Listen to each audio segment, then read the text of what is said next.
are two sets, and f is a function from set x to set y.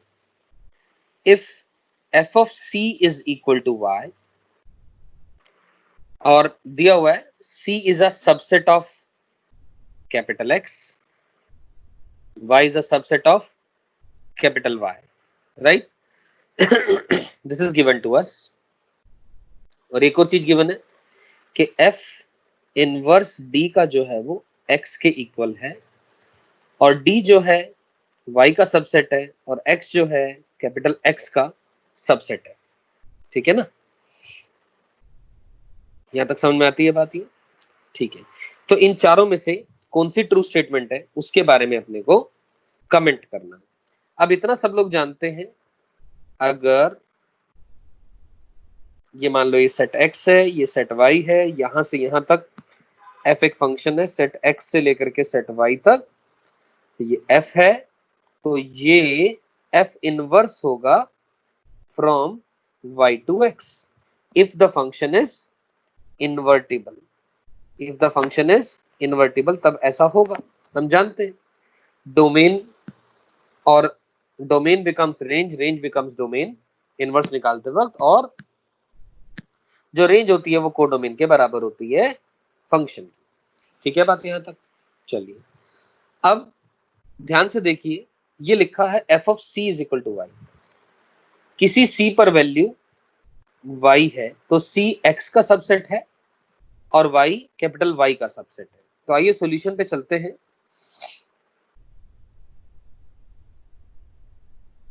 ये given है अपने को, देखो ध्यान से, केवल इतने पोर्शन पे ध्यान दो। f inverse of d is equal to x, ये गिवन है। f inverse of d is equal to x। चलिए अब इस बात का मतलब हम 100% है ये लिख सकते हैं जो ये नीचे लिखा गया है कि f ऑफ x d के इक्वल है। अंडरस्टूड है? ठीक है ना, तो f ऑफ x जो है d के इक्वल है। आप ऐसे समझो, ये डाटा आपके सामने जो बताया ये फिगर में मैंने दिखा दिया कैसे। ये कैपिटल X सेट है, ये कैपिटल Y सेट है। मैंने कहा था C जो है सबसेट ऑफ X है। C एक एलिमेंट की बात नहीं कर रहा, C हो सकता है C के अंदर में भी और एलिमेंट अवेलेबल हो, C लेकिन सबसेट है कैपिटल X का, और Y सबसेट है कैपिटल Y का। ये यहां से और यहां से नजर आ रही है अपने को बात? ठीक है, बहुत अच्छा। आगे बात, अब क्या बोला गया है ध्यान से देखें।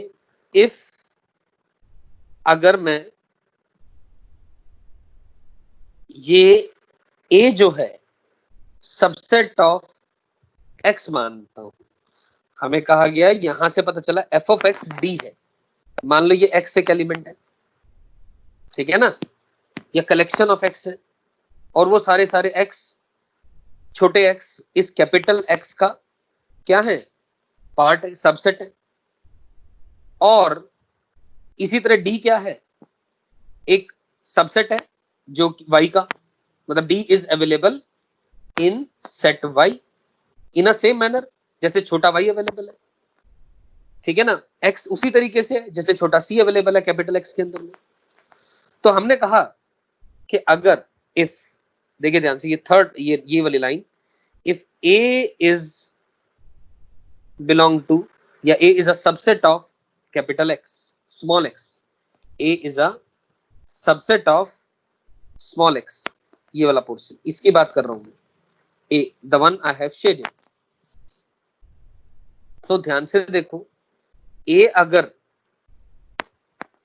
इस छोटे x का सबसेट है तो a पर जो वैल्यू आएगी f ऑफ a, देखो ना, x पर वैल्यू d आ रही है, तो a जो है वो x का सबसेट है, तो a पर जो वैल्यू आएगी फंक्शन की वो d का सबसेट ही होगा, और ये छोटा d जो है ये कैपिटल Y का सबसेट है। ये अपने को नजर आ रही है बात देखने से, है मैं क्लियर?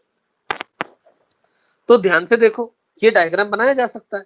ये कैपिटल X है, सॉरी ये कैपिटल X है, ये स्मॉल x है, ये छोटा डी है, इस स्मॉल एक्स के अंदर में हमने ए डाल दिया, इस बात से अपने को नजर आ रहा है, और ए पर वैल्यू डी को जाएगी, या ए पर वैल्यू डी सबसेट को बिलोंग करेगी, क्योंकि डी के अंदर में क्या क्या है, ध्यान से देखो, डी के अंदर में F of A one of the element है।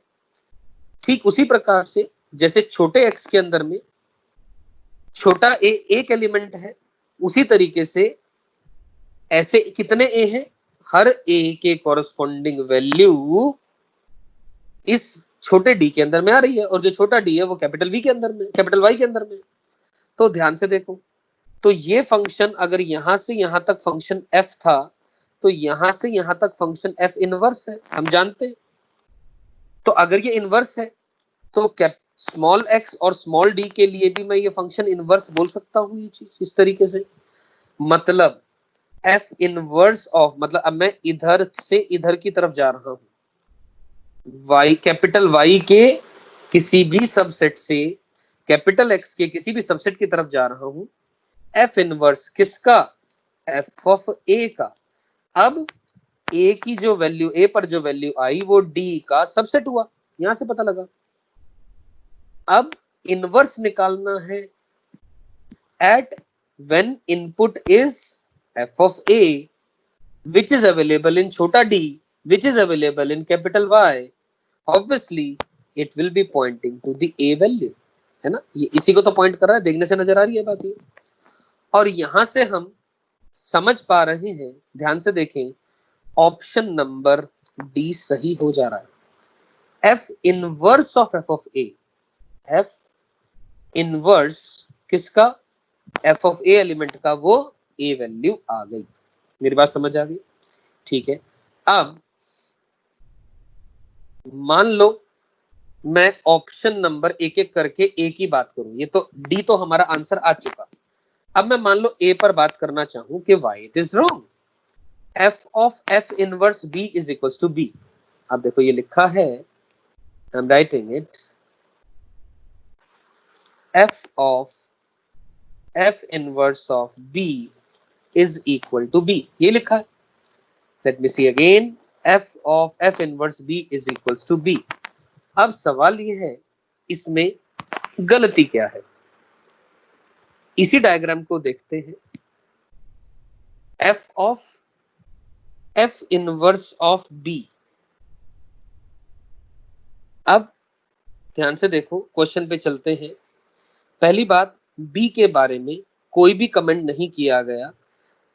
ए ऑप्शन और बी ऑप्शन इसीलिए गलत है क्योंकि बी दिया तो होना चाहिए, किसका एलिमेंट है, कैपिटल एक्स का सबसेट है, कैपिटल वाई का सबसेट है, या क्या है, तो इसलिए ए ऑप्शन और बी ऑप्शन तो गलत हो गए due to the lack of the information और lack of the information given, ये वाली कि ए या बी किसका सबसेट है या किसका एलिमेंट है, करेक्ट। अब लेकिन सी ऑप्शन की बात करें, सी ऑप्शन और ए ऑप्शन में देखिए यही तो फर्क आ रहा है।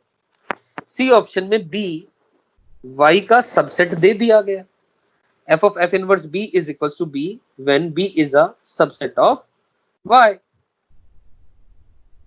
ये देखो दिया है, b is a subset of y and the question or the option says about the subset of small y, so let me calculate why it is wrong। ये ऑप्शन नंबर सी ऑप्शन की बात हो रही है, ठीक है।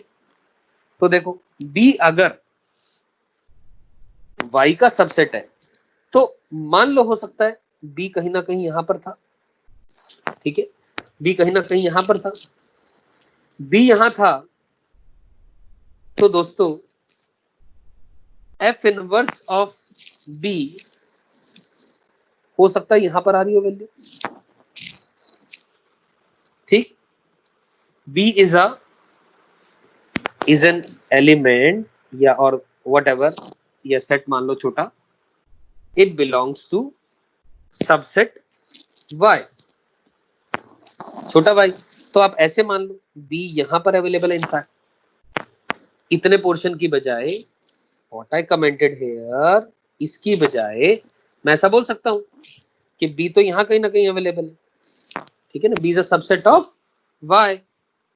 अब हमारे पास ऑलरेडी क्या दिया गया है, ध्यान से देखो, c और y में कुछ ऑलरेडी दी गई है बात, f of c equal to y दिया गया है, f of c is equal to y already given to us, f of c equal to y, ठीक है। तो ध्यान से देखिए, f इनवर्स ऑफ b वो आउटपुट है, इधर तो f इनवर्स जाएगा, वो क्या है, आउटपुट है, किसका, इस इनपुट पर। जब इनवर्स फंक्शन की बात हो रही है वो कहीं ना कहीं यहां एलिमेंट आ जाएगा, है ना, लेकिन वो एलिमेंट किसका सबसेट है ये कुछ भी मेंशन्ड यहां पर नहीं है ना।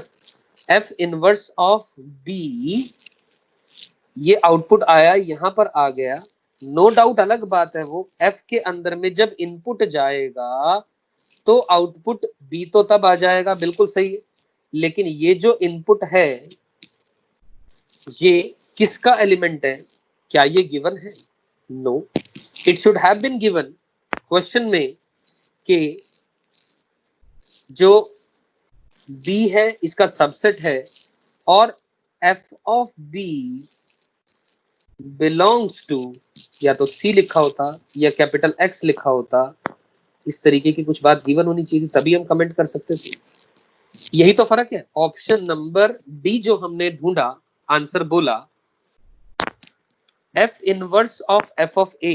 अब f ऑफ a ये पता था हमें कि d का सबसेट है, लेकिन f इनवर्स b जो है हमें नहीं पता वो किसका सबसेट है, यानी ये एलिमेंट, बार बार मैं इसी को पॉइंट कर रहा हूं, this element is subset of which set we do not know, we have not been given the information on it.